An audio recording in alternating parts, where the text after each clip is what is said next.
सोहम और पायल की शादी को 5 महीने का समय बीत चुका था। ऐसे में सोहम की माँ सरिता हमेशा अपनी बेटी और बहू को बच्चे के बारे में सोचने के लिए कहा करती।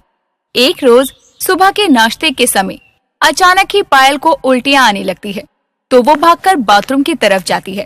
ये देखकर सरिता खुशी खुशी कहती है, बेटा देख, बहू को उल्टियां शुरू हो गई है। मतलब क्या माँ? अरे नालायक, तू ना समझ का ना समझ ही रही हो।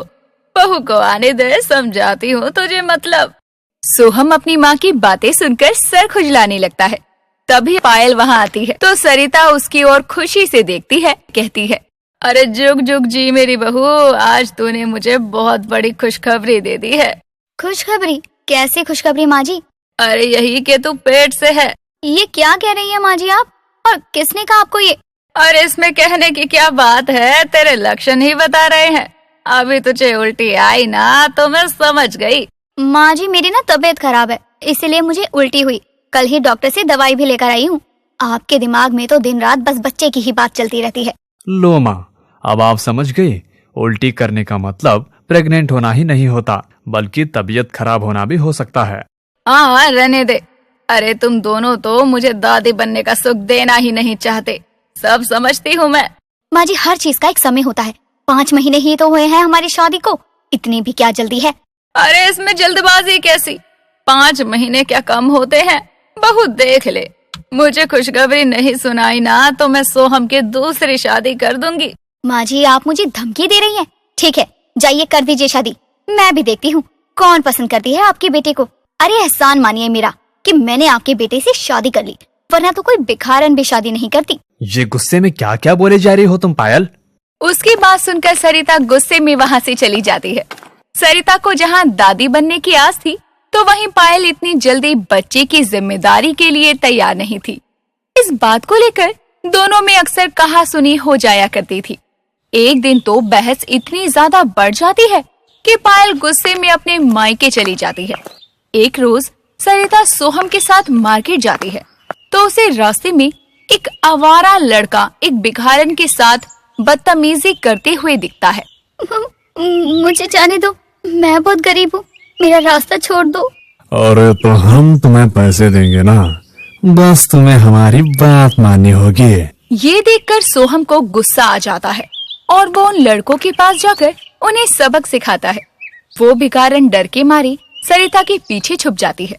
तभी वो लड़के वहाँ से भाग जाते हैं, तो सरिता डरी सहमी उस लड़की से कहती है, अरे बेटी तू ठीक तो है ना?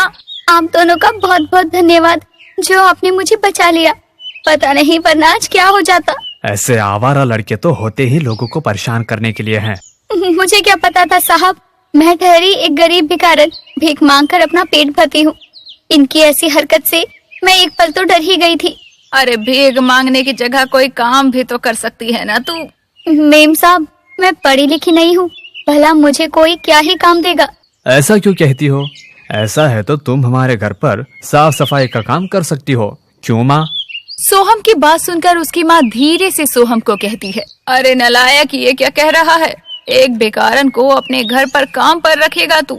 माँ, उसके पास काम नहीं है, इसलिए तो भीख मांगते हैं ना, तो हमारे घर पर काम कर लेगी। और वैसे भी अभी पायल गुस्सा होकर घर गई है, तब से तो घर के काम का भार भी आप पर आ गया है।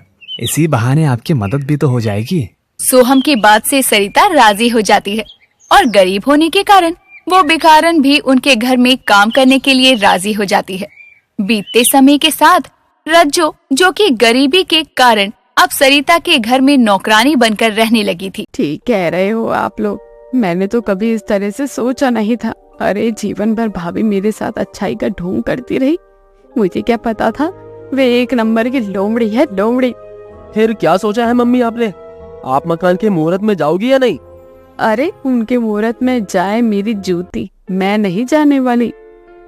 तुम्हारे मुहूर्त में जाने या ना जाने से यह मकान तुम्हारा नहीं हो जाएगा और ना ही उनका मुहूर्त रुकने वाला, इसलिए समझदारी से बात करो। आप चाहते क्या है? मैं वहाँ जाकर उनके महल बनने की खुशियाँ दूं उन्हें? अरे मम्मी, आप बात को समझे नहीं, मैं आपको समझाता हूँ। आपको उस कोठी में जाना तो जरूर है, लेकिन मकान के मुहूर्त में शामिल होने के लिए नहीं, कुछ और काम से। विजय, शैली और उनका बेटा रोहन मिलकर एक योजना बनाते हैं गृह प्रवेश से 2 दिन पहले। शैली दीदी, कब आ रही है आप? मैंने कहा था ना आपसे कि 1 हफ्ता पहले आना, और आप आई नहीं। आपके भैया को भेजो क्या आपको लाने के लिए? भाभी, मेरी तो सारी जिंदगी का सत्यानाश ही हो गया है। मैं अपनी सारी जिंदगी कितनी तकलीफ और प्रताड़ना में झेल रही हूँ ना, मुझे ही पता है। आप लोगों को कभी कभी अपने जीवन में हो रही उथल पुथल के बारे में मैंने नहीं बताया। हमेशा यही सोचा कि रिश्तों की सिलाई खुलेगी तो आप लोग भी लज्जित हो जाएंगे, और दुख बांटने से कम तो होता नहीं है, बल्कि जग हंसता है। मेरे बेटे और पति ने मुझे घर से निकाल दिया। किस मुंह से आपके घर गृह प्रवेश में आती भाभी? अपनी दुख भरी बातें बताकर शैली अपनी भाभी को अपनी बातों पर उतार लेती है। बदले में कोमल अपनी ननद शैली को अपने साथ रखने के लिए तैयार हो जाती है। पति और बेटे ने घर से निकाल दिया, ऐसी झूठी कहानी बनाकर शैली अपने मायके पहुंच जाती है, जहाँ एक तरफ कोमल अपनी ननद के साथ हुए अन्याय के लिए दुखी थी, वहीं शैली अपनी भाभी की कोठी को हथियाने के लिए योजनाएं बना रही थी। माना कि दीदी की किस्मत खराब निकली, जो उनके साथ हुआ अच्छा नहीं हुआ, लेकिन अब मैं उनके साथ कभी बुरा नहीं होने दूंगी। ये मेरा वादा है, मेरा खुद से वादा है। अब मैं दीदी को उनके हिस्से की सारी खुशियां दूंगी। किसने कहा बेटियों के घर नहीं होते? अगर ससुराल अपना ना हो तो मायका तो हमेशा अपना होता है ना। अगले दिन, अरे दीदी, कल मकान का मुहूर्त है, पास दूर के सभी लोग जमा होंगे और आप अचानक से आई हैं तो कुछ ला भी नहीं पाई होंगी। मैं सोच रही हूँ आपको अपने साथ बाजार घुमा लाऊं। भाभी, बाजार जाकर मैं क्या करूंगी? मेरे पास पैसे नहीं हैं। अरे दीदी, अब आप अपने खुद के घर में हो, भूलो मत। और आप भी इसी घर में जन्मी हो ना। जब अम्मा आपको कुछ दिलाती थी, क्या पैसे लेती थी? तो आप पैसों के बारे में मत सोचिए, ठीक है? आपकी मुझे मुस्कुराहट की जरूरत है। इस घर में चलिए, आप जल्दी से तैयार हो जाइए, अभी हम बाजार होकर आते हैं। कोमल शैली को अपने साथ बाजार ले जाती है और पार्टी में पहनने के लिए 2-3 बहुत अच्छी अच्छी महंगी साड़ियाँ खरीद देती है। दीदी, आप देख लीजिएगा, पैसों की चिंता मत कीजिएगा, जो आपको लेना ले लीजिए। अपनी भाभी के कहने पर शैली अपनी पसंद की साड़ियाँ, चूड़ी, मंगलसूत्र भी खरीद लेती है और अगले दिन मकान का मुहूर्त था, जिसमें शामिल होने के लिए ढेर सारे लोग जमा हो गए। अरे कोमल, तेरी साड़ी तो शैली की साड़ी से फीकी लग रही है। तूने ऐसी सस्ती साड़ी क्यों पहनी है? अरे ननद रानी, हमारी आखिर पूरे 8,000 की साड़ी पहनकर आई है। कल ही मैं इन्हें दिलाकर लाई हूँ बाजार से, और मायके के फंक्शन में बेटियों का चमकना जरूरी है। काकी, मुझे क्या है, मुझे तो इतने सारे काम है, तो साड़ी कहाँ ही दिखेगी।